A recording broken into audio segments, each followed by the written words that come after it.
আমি একটি হাদিসের প্রেমে পড়ে গেছি।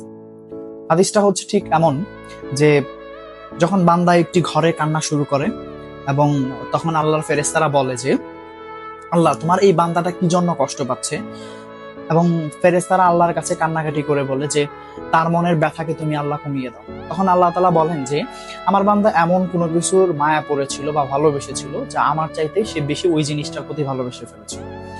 আমি আমার বান্দার কষ্ট আমি বুঝি এবং আহ, আমি দুঃখী মানুষের মানে ভগ্ন হৃদয়ের মানুষের খুব কাছাকাছি অবস্থান করি। কত দূর? এক হাত দূরে আল্লাহ তাআলা অবস্থান করেন। হ্যাঁ? এবং আরেকটা কথা হচ্ছে ফেরেশতারা তখন বলতে থাকে আল্লাহ তুমি চাইলেই কি সেই বান্দার সেই অভাবগুলো তুমি পূরণ করতে পারো না? তখন আল্লাহ তাআলা বলেন যে আমি ওয়াদা করতেছি আমার বান্দা যে জিনিসটা তার জীবন থেকে হারিয়েছে তার চাইতে অধিক উত্তম জিনিস আমি তাকে দিব, যা দেখে পৃথিবীর মানুষ বিস্মিত হবে।